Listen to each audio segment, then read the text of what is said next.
Bonjour à toutes et à tous et bienvenue dans EasyChief. Aujourd'hui, je vous présente Easy 360. Easy 360, c'est le module de géolocalisation opérationnelle d'EasyChief.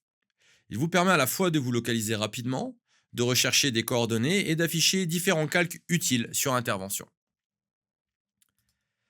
Quand j'arrive sur Easy 360, la première chose que je vois, c'est un outil de recherche de coordonnées.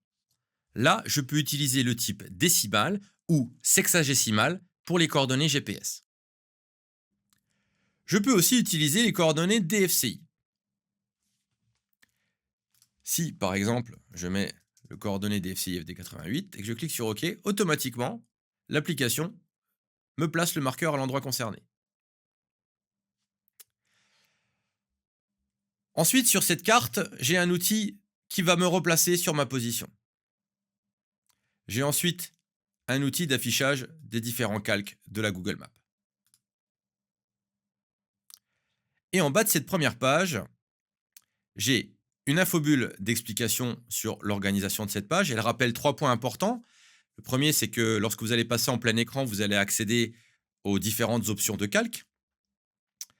Elle vous informe que la recherche de points autour de vous ne s'effectue que dans le rayon défini et non pas à une échelle nationale ou mondiale. Easy 360 est pensé pour l'opérationnel, donc pour ce qui est près de vous sur le terrain. Et enfin, si je clique sur un marqueur affiché, je peux accéder à ces infos, à un itinéraire et à des options de partage de position. Toujours sur cette page, je règle mon rayon de recherche de 1 à 10 km. Plus le rayon est petit, plus les informations se chargent vite. Et à l'inverse, plus le rayon est grand, plus il faut un peu de temps pour afficher l'ensemble des calques. En dessous, Easy 360 m'affiche ma position actuelle avec latitude et longitude. Un bouton Partager ma position va vous permettre de partager votre position. Et un bouton encore pour vous recentrer sur la position. C'est-à-dire que si je bouge la carte ici et que j'appuie sur ce bouton, je suis recentré. C'est exactement le même bouton que celui de la Google Maps. Maintenant, je définis mon rayon de recherche sur 5 km. Et je vais cliquer sur plein écran. Tout en haut, j'ai l'icône qui me permet de changer le style de carte Google Maps. Je peux donc afficher les différents calques.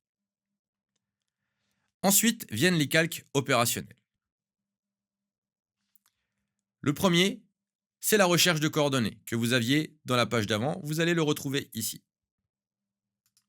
Puis, de nouveau, l'icône pour recentrer sur votre position. Enfin, le calque goutte d'eau va afficher les hydrants artificiels autour de votre position, conformément au rayon indiqué sur le slider de la page avant. Donc, les poteaux incendie, les bouches à incendie, tous ceux qui sont présents dans le rayon que vous avez défini. Vous voyez, je suis à San Francisco à l'heure actuelle et il y a énormément de poteaux incendie et de bouches à incendie. Je rigole, je ne suis pas à San Francisco, je suis bien en France à vos côtés. Ces données, elles viennent d'OpenStreetMap. Ce sont des données publiques alimentées par des contributeurs bénévoles. Qu'est-ce que ça veut dire? Ça veut dire qu'il peut manquer des hydrants parce qu'ils ne sont pas renseignés. Donc si vous constatez des absences sur votre secteur, n'hésitez pas à devenir contributeur pour améliorer la base de données. L'icône suivante, ça va vous permettre, donc l'icône avec les petites vagues, d'afficher les hydrants naturels autour de votre position. Les étangs, les cours d'eau, les points d'eau naturels exploitables dans le même périmètre. Vous voyez qu'on en a beaucoup moins cette fois-ci. Je le rappelle, quand vous cliquez sur un marqueur, vous avez accès à l'itinéraire via votre GPS natif ou au partage de cette position. Ça peut être très intéressant, notamment quand vous voulez indiquer à quelqu'un un point d'eau naturel qui est censé se trouver sur votre position pour qu'il aille réaliser une aspiration. Eh bien, vous pouvez partager le coordonnées de ce point d'eau sur le téléphone de la personne concernée qui va pouvoir trouver plus facilement le lieu. Ensuite, vient l'icône avec l'avion. Cette icône, elle va afficher les héliports autour de votre position. Je le rappelle, toujours selon OpenStreetMap. Encore une fois, vous cliquez sur l'icône et là, vous voyez le Hall of Justice Heliport. Ça veut bien dire qu'il y a un héliport à cet endroit-là. En dessous, vous allez retrouver l'icône Stade. Elle va afficher les stades et les terrains aux alentours de votre position. C'est utile notamment pour repérer rapidement des zones potentielles afin de poser un hélico quand on n'a pas de l'info sous la main. Vous voyez, il faut que je dézoome un petit peu pour San Francisco. Et là, on va retrouver des stades à différents endroits. Le Chase Center, normalement. Ensuite, le calque suivant, c'est le calque DFCI. Et là, il va falloir que je me déplace puisque le calque DFCI n'est pas un calque utilisé au niveau de San Francisco, mais bien au niveau français. Donc voilà, plus vous zoomez, plus vous allez retrouver le quadrillage DFCI avec les différentes données. Et plus vous allez zoomer, zoomer, zoomer, on ne va pas aller sur un régime montagneux. Voilà, plus le calque s'adapte aux fonctions du zoom jusqu'à arriver au fameux carreau de 20 km avec là les 5 carreaux bien connus de notre DFCI. Ce calque, il est bien entendu pas limité aux rayons autour de vous. C'est un calque national qui affiche le carroyage partout en France. Ok. Ça sera particulièrement pratique en feu de forêt, hein, parce que vous allez pouvoir également utiliser la recherche de coordonnées DFCI pour vous déplacer à l'intérieur de ce calque. Ou lorsqu'on vous indiquera, on vous demandera d'aller sur une intervention avec des coordonnées DFCI, vous pourrez avoir l'itinéraire DFCI et suivre sur le calque des DFCI l'itinéraire vers ce point.